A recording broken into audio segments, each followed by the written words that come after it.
Chapter 38.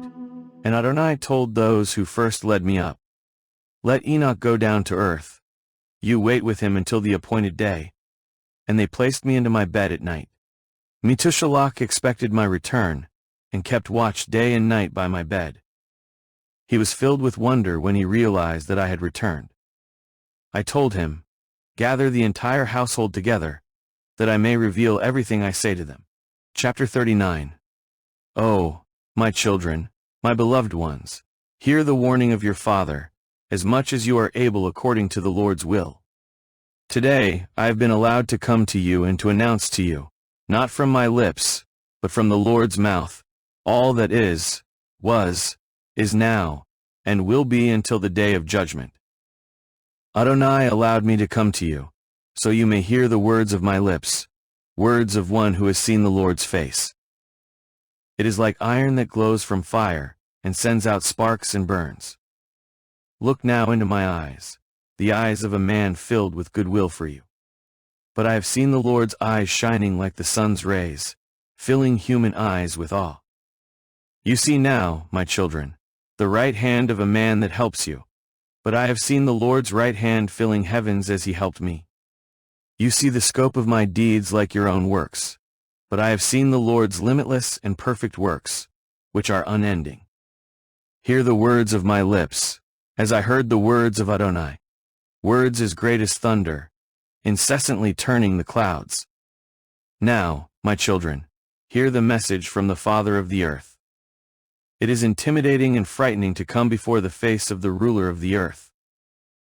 How much more dreadful and terrifying it is to come before the face of the ruler of heaven, the judge of the living and the dead, and even of the heavenly armies. Who can endure such relentless discomfort? Chapter 40. Now, my children, all these things I know. It proceeds from the Lord's lips, and my eyes have seen it all from beginning to end. The things I know are written down in the scrolls that show the heavens, their end, their fill, and all the hosts with their movements. I have measured and described the stars, the great countless multitude of them. What other man has seen their rotations and their courses? Not even the angels see their number, but I wrote down their names. I measured the sun's circumference, measured its rays, counted the hours, and wrote down everything that goes over the earth.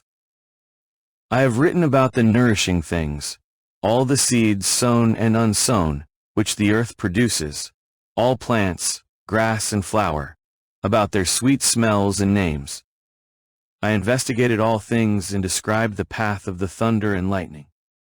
They showed me the keys and their guardians, their origins of how everything works. Things come out in measure by a sequence, unless it is by a heavy order and force, and the angry clouds are hurled, and they destroy all things on earth. I saw the storehouses of the snow, the stores of the cold, and the frosty air. I observed the keyholder of the seasons. He fills the clouds, and yet does not exhaust the storehouses. I saw the resting places of the winds, and observed how their keyholders measured them. First, they put them in one on something like a scale, then in the other, the weights, and afterward let them out according to the exact measure over the whole earth, so that their blowing force does not make the earth tremble. I measured the whole earth, its mountains, hills, fields, trees, stones, rivers, and all existing things. I measured from the heights of earth to the seventh heaven, and downwards to the very lowest hell, the place of judgment, and the great, open, and weeping hell. I saw how the prisoners were in great pain, expecting unending judgment. I wrote down all those who were being judged by the judge, noting their sentences and detailing their works. Chapter 41. I saw all forefathers from all time with Adam and Hava, and I cried and burst into tears observing the ruin of their dishonor. Woe to me for my infirmity and that of my forefathers.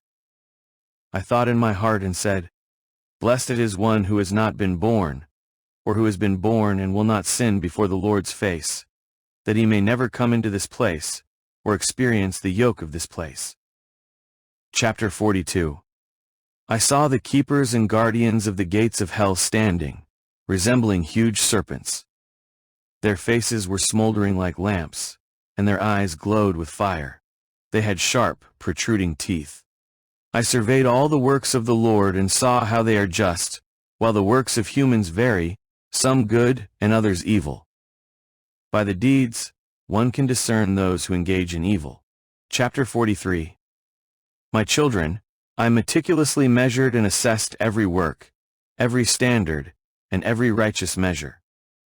Just as one year is esteemed more than another, so is one person regarded as more honorable than another. Some for their wealth, some for their wisdom of heart, others for unique intellect, and some for expertise. Some for their quietness, others for cleanliness. One for strength, another for beauty. One for youthfulness, another for sharp wit. One for body shape, another for sensibility. Let this be acknowledged everywhere. None of those is better than the one who truly reveres God. Such will be more glorious in the coming times.